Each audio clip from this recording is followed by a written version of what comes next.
Expect the best used car deals guaranteed. Visit arnoldclark.com.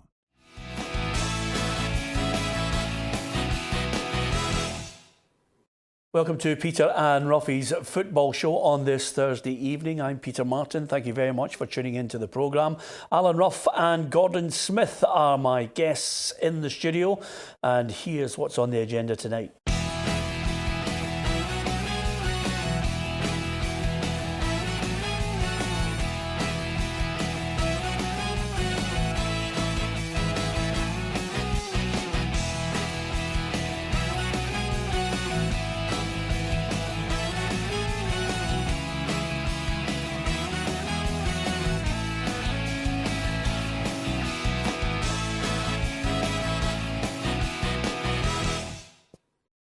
No doubt about the hot topic. We will discuss Rangers' 5-0 win over Kilmarnock, the football on the park, just shortly. But after the game, Steve Clarke certainly put the cat among the pigeons with his rant. He was not a happy man about some of the sectarian abuse that he had received during the game, and he let rip.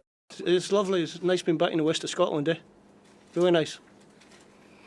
When I was approached by Rangers about taking over the job here, I was assured.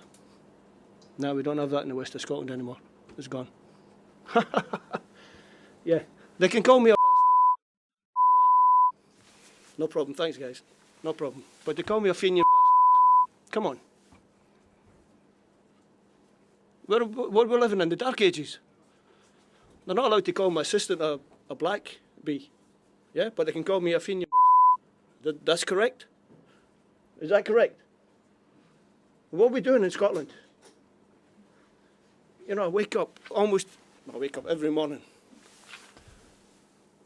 And I thank Chelsea for coming and taking me away from the west of Scotland, because my children don't understand this.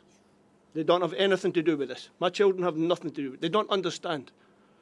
So thankfully, when I go down there, my children, my grandchildren, they don't need to worry about this. So, fantastic to be back in Scotland. What do you make of that, Gordon Smith?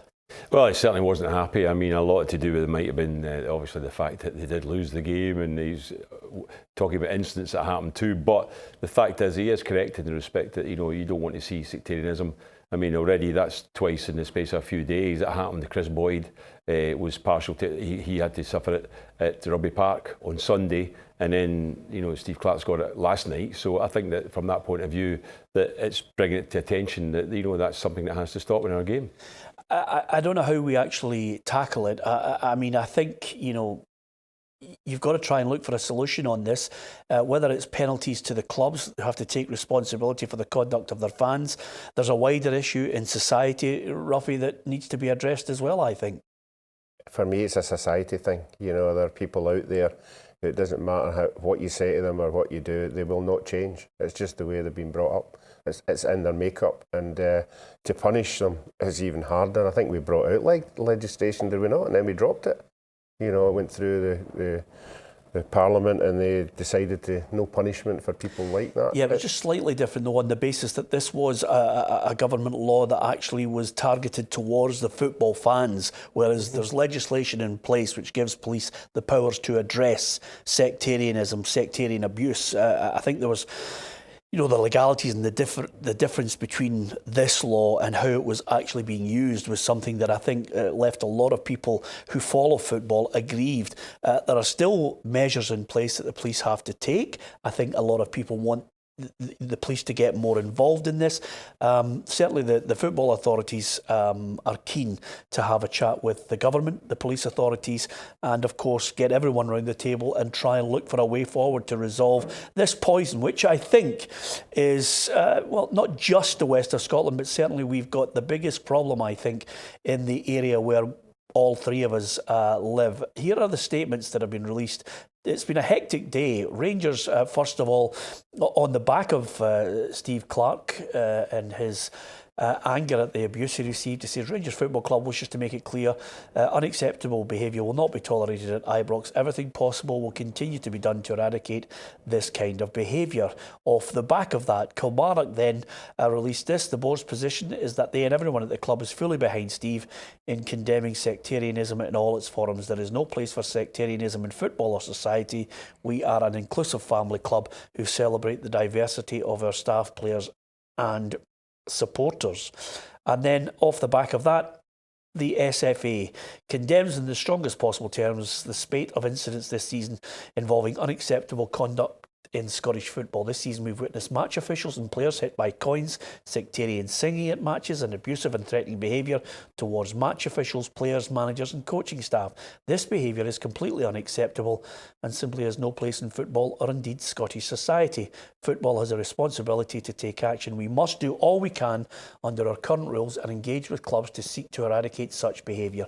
This issue, however, is not one football can solve on its own. To that end, Chief Executive of the SPFL, Neil Doncaster, and I recently met with Cabinet Secretary for Justice, Humza Yousaf, Minister for Public Health, Sport and Wellbeing, Joe Fitzpatrick, and Police Scotland Assistant Chief Constable, Bernie Higgins, to discuss unacceptable conduct in football and how we can work together to address this. We will seek further discussions in light of the most recent events to maintain the momentum for change. Now, the SFA mentioned a number of things there, and only in the last, 24 hours, Gordon, I have mentioned that quite simply we are in the gutter as far as Scottish football is concerned and some of the events that have taken place. But the fans as well, this is not something that's just rearing its ugly head. We just don't seem to be able to address it. I wonder if it's time to actually put in place that the clubs are accountable, and unless they take a strong stance on it as well and ban these people, something has to be done. There has to be an act, a movement towards stopping them. Well, that's absolutely. This is one of the things that's been spoken about, is a strict liability situation to be brought in. And I think that in terms of that could be possible in terms of for the groups of fans, for the singing on a large basis, the supporters singing songs that are unacceptable, then the club could be punished for it. If the fans are singing a song that's sectarian or whatever, then the club themselves would get points deducted. Now, that might be an issue. The clubs are doing their best to try and stop this anyway, but if it's still going on, this might be the final solution to helping the clubs, the fans addressing it, even the supporters getting angry with other levels of supporters who are singing these songs and maybe costing the club points. That might be one way of addressing it, because in order to improve the attitudes, you have to address behaviour first. And by addressing behaviour is where you punish the club if the fans are singing these songs that are unacceptable. Yeah, I mean, talk about, we've had sectarianism, we've had racism, we've had vandalism as well, Ruffy. Some of the fans just don't get it, that their club has to actually sign a cheque to pay clubs for the seats that have to be repaired. Yeah, that's the problem. Fans, I'm saying small number of fans just don't get it. How many times have they been told, don't bring flares into a game? And you see it every week. There's a couple of flares let off there, there's a couple of flares let off there. And you don't see the punishment getting handed out for that, and it continues to go on. You're saying, there's certain grounds the seats get ruined, and they have to pay hefty amounts, 20,000, 25,000 to do it. But you never see anybody getting punished. It's okay, the club's saying, we are doing everything in our power. Show us what you're doing. Show us the people you're banning. Show us the tickets you're taking off people. And then other people will be saying, they are doing something. Yeah. It just seems to just be lip service. I think the other problem as well, we have in this country, the uneducated bigot, and then we have the more dangerous one, which is the educated bigot who, thinks it's okay. Some people actually think they're justified in the stance they take, and they're not going to budge, Gordon. No, they absolutely do think that. I know exactly what you're saying, but I do feel that it could be addressed. As I say, you've got to look at the scenario whereby I don't think it should be done on an individual basis. I think if individually at a football ground, if people are misbehaving and they cause a problem, the police should be dealing with that. But what I'm talking about is the group scenario where people are singing songs, and a lot of them are just along innocently as part of it. There's no doubt about that. They're just joining in because they're there, part of it. They maybe don't feel any sectarianism whatsoever, but they sing along with that song. Yeah. But it still means it has to be addressed, because we want to try and improve the behaviour of fans at football grounds, because the last thing we want to do is this to continue in the game. We want it closed. Yeah, absolutely. Give us your thoughts on social media, on YouTube, on Facebook, and of course on Twitter as well. Everybody's got a point of view on it. How do we stamp it out? How do we try and eradicate and educate in the game of Scottish football? Okay, after the break, we're going to talk referees again. We're going to talk about Rangers actually booking their place in the next round of the Scottish Cup as well.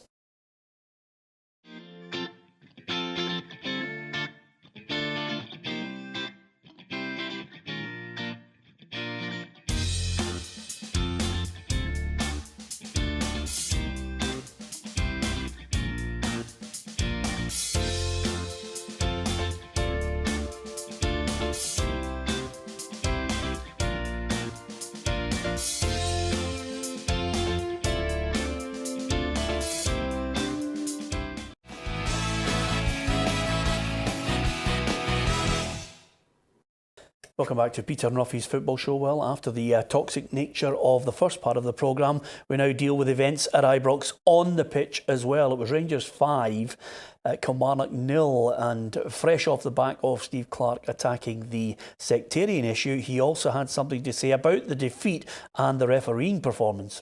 What about the penalty? So, there you go. Story of the match. There's no point in talking about anything else. Penalty in the first 2 minutes puts us in front, gives us a totally different perspective on the night, and the red card's a joke. So, what do you want to talk about? It's a joke. If that's the standard and that's what we're going to have in Scottish football, we might as well all just go home, pack it in. Have you spoken to the referee about it? Why? Why? Every week, every other week. Why? No need. Well, you're probably right, Morelos, 4 goals, blah, blah, blah, whatever. The officials decided the game. Every week, every other week. It's just embarrassing. He just lifted his arms. Every goalkeeper does it. He does it every week. You watch all the videos, he does it every week. It's embarrassing. You're saying it happens every week? Every Kilmarnock or in general? in general, bad decisions. I want to talk about football, but I can't. Tonight I can't talk about... How can I talk about football? It doesn't matter when it comes. A penalty's a penalty. 30 seconds in, or 30 seconds into injury time is a penalty. Just give it. Okay, let's deal with this issue because quite simply there are two main talking points. Whether you agree with Steve on these or not, we'll find out. Gordon Smith, he thought they should have had a penalty, Eamon Brophy, in the first 30 seconds. Yeah, I thought so myself at first when I saw it. He turned in, and there's no doubt about it that Worrell tried to prevent him. He put his arm round him, and then, Brophy goes down. That was an issue. I think maybe that was what the referee, why he changed his mind on it, because I think he felt that Brophy would go down too easily, because he did. It wasn't enough contact for him to go down, and I think that's why the referee thought, that's not a penalty. Ruffy? But he did put his arm round him. I think the first time the referee sees it, and I think the Rangers defender has got his arm on his body, there's no doubt about that. I think he has put it there to stop his forward run. He has taken it away, and it's the referee's opinion. I think he got that wrong. I thought it was a penalty. Yeah, I thought it was a penalty, but I disagree with Steve Clarke on the red card. I thought Daniel Bachmann, when you see it from another angle, actually is guilty of elbowing the Rangers player Kamara. Yeah, I think so. I think when I saw it first, I had my doubts too. But I thought that exactly as Steve Clarke was saying there, and maybe he's seen the footage, maybe it's one of the action replays, it doesn't show it clearly, but there is footage out there which I have seen now which shows he actually is making sure he's putting his arm into his face. It looks deliberate when you see certain footage. And I think, at first I wasn't quite sure. It was a big turning point in the game. You're sorry to see that when you're watching a good match. You don't want to see somebody sitting off, certainly not a goalkeeper or backman standard. But when I look back at the footage of it, I think they got it correct. Yeah, I think it's the reverse for the first incident. When I saw it the first time, as Steve Clarke said there, all goalkeepers put their hand up to sort of just let the referee know that they're being obstructed. But again, as Gordon said, once we saw it at a closer angle, he definitely makes a forward move. I don't think he hits him with his elbow. I think it's the underside of his arm, but he certainly does hit him. My main problem with it is, did he hit him hard enough for the player to go down like a ton of bricks? I think the players, are obviously looking for it, and the linesmen gave it. OK, let's talk about the man of the moment. He scored 4 goals in the game. We cannot get away from the fact that with Alfredo Morelos in the Rangers side, they are formidable. They can get goals. And Steven Gerrard was glowing in his praise of his striker. Yes, his importance, showed his quality, fantastic goals, and I think it showed tonight why he's been sorely missed on certain occasions, the weekend being one. You know, I can go and name other occasions where he hasn't been available, and we haven't had that same threat in the final third. So it was very, very good for everyone to have him back tonight. In the running for Player of the Year? Yeah, he's got to be. No question of that. You consider the goals last night. If you take away the first one, which I actually found it wasn't actually a proper strike in the first one. He took up good position, and Kilmarnock didn't defend it that well, but he scored the first goal. But these other 3, you thought it's a perfect hat-trick, the next 3 goals, because you've got a header, left foot and right foot, and they're all good finishes. The header, he was great position, and he moved away from the defender, and the 2 other strikes with his left and right foot were first class. I thought, not just his goals, but I thought he was outstanding last night. I thought Kilmarnock couldn't handle him. Yeah, take away the baggage which surrounds Alfredo Morelos. For me, he's the front runner, Ruffy. Yeah, that's the disappointing about it. He's got that other side of him, and that's why Steven Gerrard is absolutely furious wherever it happens, because he knows the importance that he is. And as we've seen, Rangers just put balls in the box, and he's there. He's there. He's the main guy who's going to be on the end of it. OK, we'll move on from that. You can give us your view on Morelos and all the issues we've been talking about on social media. Give us your thoughts, YouTube, Facebook, and of course on Twitter as well. So let's deal with other issues. Hibs have now suddenly had a change of heart, a U-turn. They're going to give the Old Firm, their full ticket allocation for one end of the ground when they come calling to Easter Road. Now, that could be that maybe the demand has dropped off, but I think it's the right move. I think it was a stupid move in the first place, and I hope Rangers and Celtic get down, sit in a table and follow suit. Yeah, I think so. That'd be good, because you do want to see a mixed support at games. You want to see a bit of atmosphere from it, so that it's not just quiet when one team's not doing well. You get noise all the way through. I think in games I played as a player, it was much better when you had both sets of supporters there and giving a bit of atmosphere to the game. I'd like to see that, Ruffy. That's what the game's all about. The biggest point for me is not every supporter can get a ticket for a home game.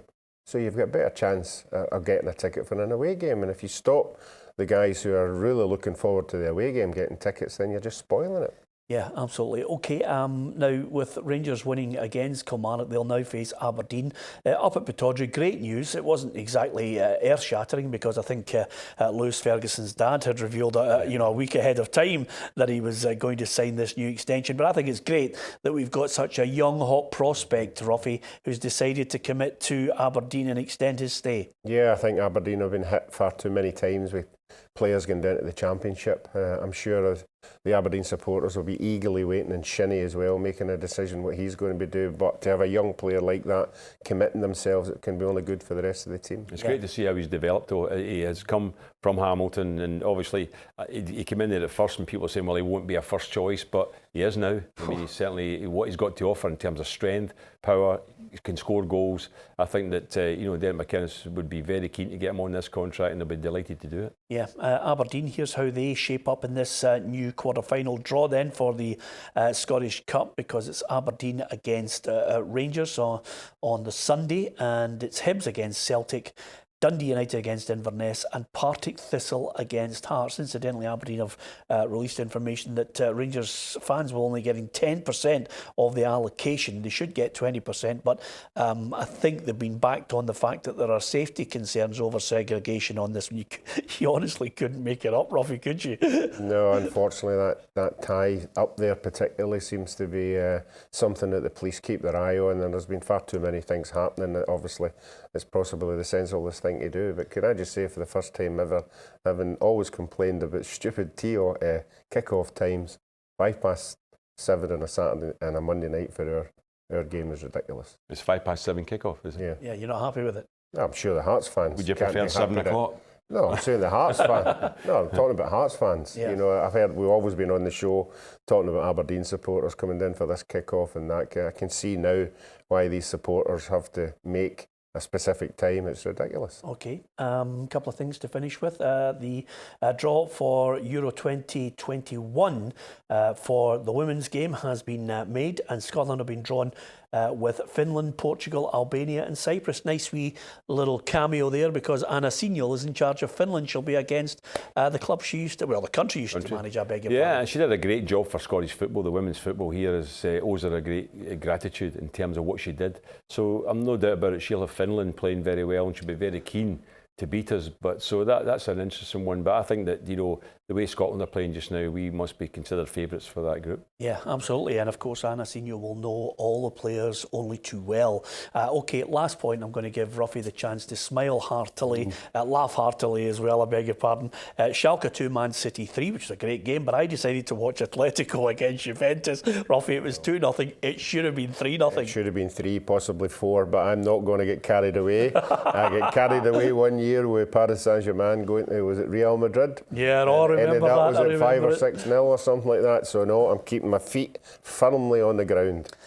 Yeah. But to have the best goalkeeper in the tournament and the best striker in the tournament, and I think I saw Gordon's stat, man, 1 goal in 15 games in European football. Yeah.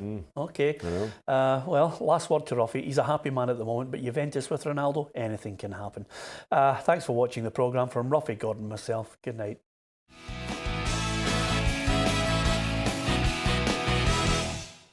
Expect the best used car deals guaranteed. Visit arnoldclark.com.